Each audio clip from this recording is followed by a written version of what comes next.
I think you all know that there was a point in my lifetime where I wasn't planning on being a pastor. I had other hopes and dreams, but the very first thing I ever wanted to do was to be a professional wrestler. I went to, I know I've said this before, but it's worth saying again. When I was 7 years old, the highlight of my childhood was when my father took me to WrestleMania 3 at the Pontiac Silverdome. And Hulk Hogan, first off, Ricky the Dragon Steamboat beat Randy Macho Man Savage for the Intercontinental Championship. Anybody remember that? And then Hulk Hogan body slammed Andre the Giant. Anybody remember that? Come on. And Hulk Hogan won the heavyweight championship of the world. And it was this and then he went around to all the sides of the ring doing this. Anybody remember? And when he did that to my side of the ring, it was the culmination of my childhood. It was like the coolest moment of my life up until that point. And I always wanted a championship belt. And so I got plenty of the toy ones. But I've always wanted a championship belt for something. When I got to high school, I decided that wrestling wasn't for me. I just don't think I'd look good in one of those unitard things. So I played basketball instead. So in my fantasy football league, which I'm in with my friends, I've decided if I ever win the championship, they have fantasy football championship belts. So I'm gonna order one. I've already been looking at them for several years, hoping maybe this might be the year. You may wonder why I have these shoes on again, these Detroit Lions shoes. Well, as I told you last week, I've worn them twice now. In the 2 weeks I've worn them, the Lions have won. It just so happens in the 2 weeks I've worn them, my fantasy teams have won as well. That may be connected because I may have some Lions on my teams, but I'm going to keep wearing them until the Lions lose. So hopefully I'll have them every Sunday through February, but probably not. I'm not very superstitious, but I'm not willing to risk it either. But what I've come to realize is that each of us, are in a lifelong wrestling match, a lifelong struggle with God. And I hope that we all realize that. We're in a lifelong struggle with God, and I think that plays out in one important way, and that's our daily decisions, the daily struggles that we have of doing right and wrong, of doing what God wants us to do and what we want to do. I was at a football game on Friday night, a high school football game, went and watched Argyle play Gainesville, and it was fun watching the game. I love going to football games. But I watch, as a former football player, I watch it in different ways. I watch it as if I were the coach calling plays, or I'm watching the line of scrimmage and trying to figure out what's going on and why coaches are doing this and that, making these adjustments and calling these plays. And I came to the conclusion that Argyle's offensive line was just much superior to Gainesville's defensive line. And they were handing the ball off and running up the middle for like 10, 15 yards a carry. And they got to like the 10-yard line. And the quarterback faked a handoff, dropped back to pass, and he saw the receiver running a slant. And I said, he thinks he's open, but he's not. And he threw it and immediately was intercepted. Because he didn't see the safety in the center of the field creeping that way. And I thought to myself, why would they not run the ball? They're getting 10 yards a carry. And so I'm sitting next to my friend, and I said, who is calling these plays? And this woman in front of me turns around and said, my son. And I have three options in that minute, right? You can keep your mouth shut, you can say something, or you can go sit somewhere else. So I sat there in silence for a play, and I leaned over to her and I said, I think your son needs to call more running plays.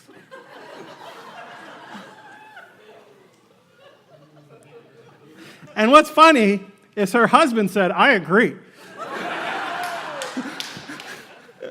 But she turns to me and said, this is my son's 4th year calling plays. So far, he's made it to 3 state championship games.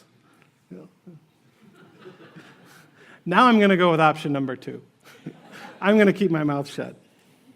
But there's so many times in life when we know that we're better off not saying something before we say it, and yet we still say it.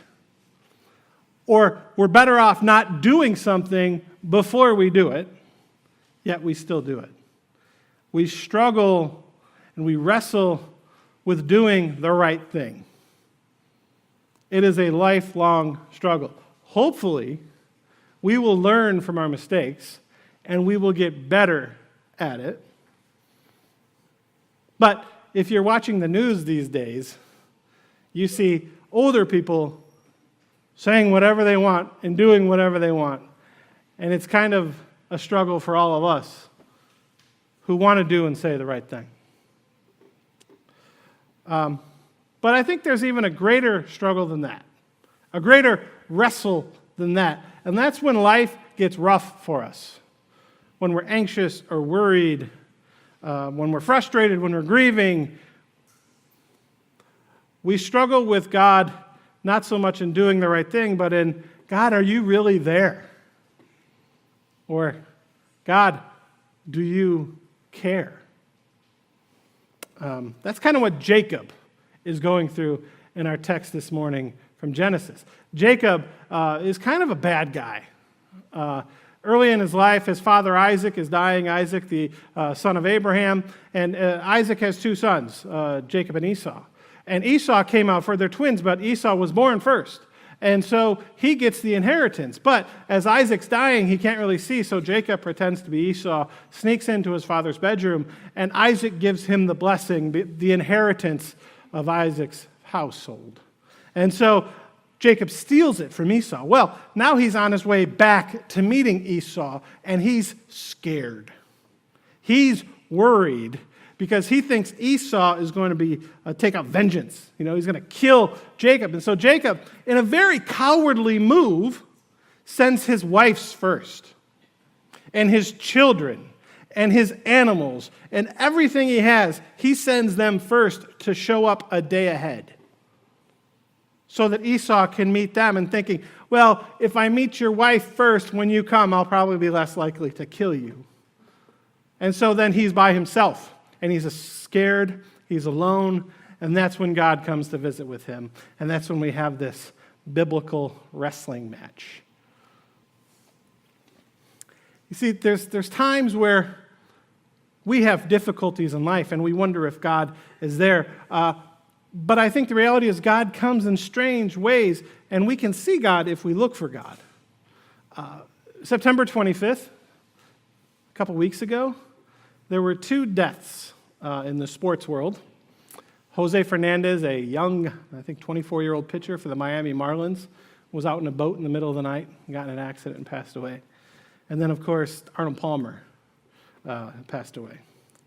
And for me, who was very into baseball and very into golf, it was one of those things where it's like, wow, Jose Fernandez and Arnold Palmer is kind of one of those days. But I don't know if you noticed the week after.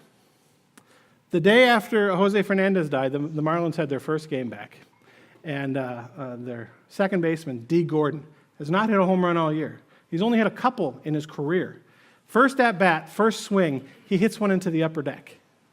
And he's rounding the bases, tears are flowing down his face. And after the game, they got together in a huddle, and you can hear him say to his teammates, if you don't believe in God after watching that, I don't know what's going to convince you. He said, I've never hit a ball that far in my life, not even in batting practice. And then the ESPN interviewed him, and he got on the TV, and he's like, I don't know how you can see that and not believe in God. And for some people, I'm sure they watch that and they go, well, come on, that's not God. And some people look at that and say, well, that really could be God.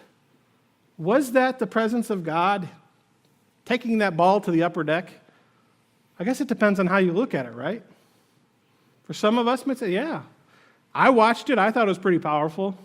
Someone, I'm sure, watched it and said, I don't know.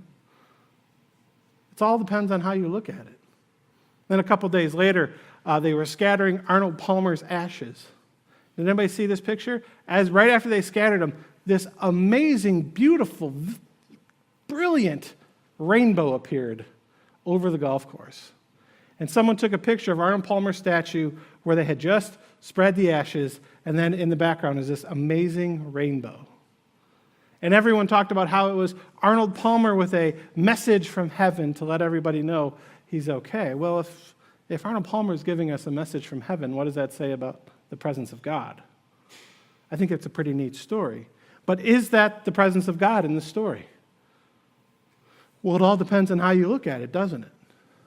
For people of faith, for myself, I see that and see God's fingerprints in the midst. I think God had a great week, September 25th. I think there were two things in the media that showed the presence of God in ways that I don't know if we'll ever see again. I just thought it was an amazing way for God's presence to be seen in the world. But I'm looking for God's presence. Do we look for God's presence when we have challenging times?